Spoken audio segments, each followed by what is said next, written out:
So here we have summarized our recipe for applying Ampere's law. Let's try now another example.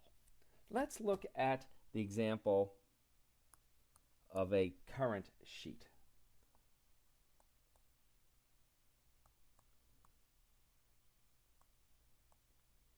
So this example looks something like the following. So what we're going to have then is some long sheet or ribbon. And as we've pointed out in the past, generally speaking, one way we can construct such a sheet of current where there's always current flowing downwards in this direction is actually to take a ribbon that consists of a series of wires where each wire is carrying a current I down the sheet, where those wires are at some constant spacing. They all carry the same current I, and so forth. And the sheet we're going to imagine to extend indefinitely outward in both directions. And we're going to need to somehow characterize the spacing between these various different wires. So we usually define a density. I'll call it lowercase n, and that's defined as the number of wires per unit length. So it's a linear density. And this situation is something very similar to the sometimes it's the memory bus or the a bus that goes the bus that takes you to the video card, some kind of bus in a PC. Usually we'll have ribbon cables that look like this. So let's now carry out our three basic steps in our procedure. The first step, of course, as we've emphasized, is to sketch the field lines in this situation. We can do that using our fluid model.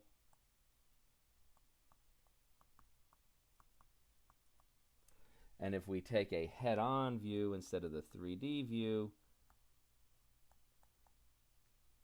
then of course each of these wires, when we look head-on, then if we're going to think about using the fluid model, we'll give a certain finite width to these wires. This just helps us get the directions properly. If we're looking straight on to this, then we're going to see the currents coming toward us. So I'll put a little dot in each of these to represent the flow of the current toward us. And finally, of course, following our fluid analogy and right-hand rule number 2, our thumb would point upward. So these rollers are rolling around somewhat like so. And then, as we've discussed previously, we know that the action of these rollers then is going to drag the fluid along in this direction, horizontally to the left up above and to the right down below. And that is then what the magnetic field lines are going to look like for this particular situation. Now we can go ahead to step number 2, which is to determine the Amperian loop.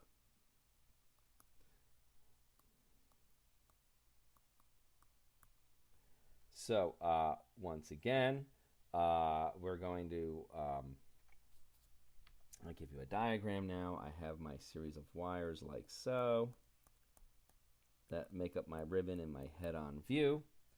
I have field lines then that are always running horizontally as I've indicated them to you here. In this case, just so that we can practice doing the signs, I'm going to make my Amperian loop do something that it doesn't usually do, right? So say there's some point of interest here where I want to calculate the field. My Amperian loop can run along the field line like so. So it can run for a while, but I can't just have it run always parallel to that field line, because after all, I have to make a closed loop, and also I have to enclose some of the current. So the way we're going to do this is we will go for a certain distance. Then I'm going to cut downwards, moving perpendicularly to the field lines, and I'm going to use that to make a closed loop. As I do this, it's important to maintain symmetry, right? Because it could be that the strength of the field depends upon distance from the sheet. So I don't want to introduce any additional unknowns, so I'm going to close it at equal distances from the sheet. So if this is distance d, I will then close back around this way here also at distance d. and then I'm going to come back and then finally cut once again perpendicularly to the field lines like so. And as I cut across those perpendicularly, I'm going to need a label also for this dimension of my rectangle. I will call that distance L. And I have to now decide for my Amperian closed loop what direction I'm going to circulate around the loop. The most natural direction, of course, would be to move along the direction of the magnetic field. That's generally how I would recommend things. However, just because I want to really emphasize that Ampere's law works no matter how you pick the loop, and I want to practice with our signs, I'm going to be a little perverse in this case, and I'm going to actually go in the opposite direction. So I'm going to circulate around my Amperian loop like so. Okay, so I've chosen my Amperian loop. It's closed. It encloses some of the current. It's a closed loop. It's always parallel or perpendicular. The next step, of course, is to carry out Ampere's law. So that's step number 3. I'm going to write down the law and evaluate Ampere's law. And to always emphasize with, again, right-hand rule number 2. So that will appear as follows. So Ampere's law says, recall, that mu naught times the enclosed current.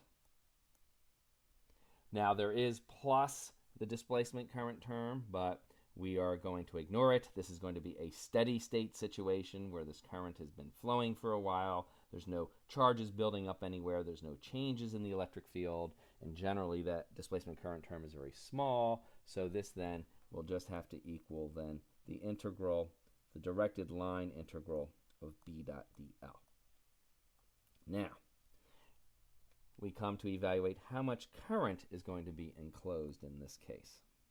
Well, that represents the total current, right, that's lassoed by this loop. And you can see that what has happened is I've captured a certain number of my wires. The way this situation is set up, every single wire carries a current I. So all of these are carrying a current I. So there's going to be some total number of them that I have to account and then multiply by I. But the number of wires per unit length is N, and the total length of these wires that I'm lassoing that are enclosed is a length L. So the total current in there, but here's where we have to be careful with our signs and our right-hand rule. It's going to be plus or minus. Little n is the number per unit length. L is the length that I'm lassoing, so that's times L. That gives me the total number N of wires, capital N wires, that I'm enclosing, and each wire actually carries a current I. Very good. Now to the determination of the sign. The sign is determined by right-hand rule number 2. As soon as I had drawn my Amperian loop like this, I've decided that this is the direction of circulation around my loop. When I do that, that defines then a normal direction for me. To determine the normal direction to the surface, what I do is right-hand rule number 2. I let my fingers curl around in the direction of flow of that current, the fingers on my right hand.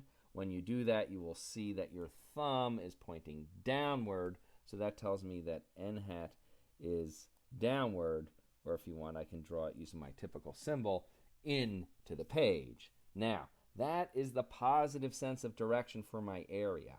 The currents are all flowing out of the page. They're flowing in the opposite direction from n hat. That means then that I should be including these currents count then as a negative sign. Very good. Now to evaluating my Amperian loop. Just like we always do, we want to break this line integral into a series of contributions going around my pathway. There are actually 4 different contributions if you think about it. There's the integral around the left part of the rectangle of B dot dl, plus the integral around the right part of the rectangle of B dot dl. And then there is also plus the integral around the top part of the loop of b dot dl plus the integral of the bottom part of the loop b dot dl. Now, some of these likely should be 0 because we've chosen the pathways always to be parallel or perpendicular. The magnetic field lines, as we know, here I'll sketch them back here on this sketch also, the magnetic field lines B all point off in this direction or in this opposite direction down below. So you can see that for the left and right sides, the DLs, right, the little pathways that I'm going to chop my line integral into as I go around this loop, right, each of those little chunks is running always at a 90-degree angle with respect to the direction of the magnetic field, which is either this way up above the ribbon or this way down below. So for the left side and also for the right side, it's clear that these terms are going to both give me zeros, and the reason is that I get the cosine of 90 degrees, which is 0. That then leaves the top segment and the bottom segment. So now what we can do is break out our dot products. B dot dl in this case becomes magnitude of B, magnitude of dl times the cosine of theta. And in this case, the dl's, notice, dl points this way to the right, whereas the magnetic field is pointing to the left when I'm doing the upper or the top part of the rectangle. Those are in opposite directions, so that gives me a cosine of 180 degrees, which we recognize as actually being minus 1. Similarly, on the bottom, I'm going to get the magnitude of B, the magnitude of dl times cosine. And on the bottom, once again, the pathways that I'm breaking my line integral into as I go across this loop, these pathways are all to the left, whereas the magnetic field is to the right. So once again, I've got a 180-degree angle whose cosine will give me a minus 1. Next, we notice that, well, every point along here, along the top integral, is at equal distance d, right, from the ribbon. So all of these b's have the same value as I carry out that integral. So I can simply factor that magnitude of b out of my integral. And similarly, along the bottom, all these points are at equal distance from the ribbon, so b then can factor out. So what I have then, so far, is carrying through all of my minus signs here, starting to tidy things up. On the left-hand side, I have minus mu naught, the density of wires, little n, times the length, times the current. That equals, then here I've got a minus 1 to factor out, minus the magnitude of B that I'm trying to compute here. I'm trying to compute the magnetic field at distance d from the ribbon, so that's just B at distance d, and all that's left over then is the integral of the magnitude of the lengths of all of those little line segments going along the top, and the bottom line gives me exactly the same contribution, minus, there's going to be the magnitude of B, but we've been very careful to make sure to put these at equal distances so that we only have one unknown, this B at distance d, and then what's left over, I've done the minus sign, all that's left over is the dl, once again, the B factored out, and I'm just left with the integral, in this case along the top line, this is the integral on the bottom line of the magnitude of dl. And those integrals then, of course, just working this thing through very carefully, if I add up the lengths of all of these little chunks, they add up to the total length, which we called lowercase l along the bottom, and similarly, it's lowercase l adding up all the chunks as I were to go across the entire top segments. So these two terms then just become factors of L. All right, now I think we can tidy and simplify things up a little bit. You'll notice I've got minus signs on both sides of the equation. I can multiply through by minus 1 in order to turn everything into a positive sign. The length L appears as a factor on both the left and the right, so I can cancel out these L's. Right, that cancels these L's here. So on the right-hand side, I just have twice the magnetic field at distance d. And now I have an equation that finally I can solve, so that when I am at distance d from the ribbon, my magnetic field is equal to, here we can just divide both sides by 2, mu naught, the permeability, times the density of wires times the current, all then divided by 2. And that then is the answer for the field in this particular case. The really neat thing that I'd like you to notice is that this is constant. It's just like the field we expect for a planar sheet of charge. It's like the sheet of charge. It's independent of distance when it's a sheet. So that's kind of neat. That it shows, again, we have this deep analogy between magnetic results and electric field results.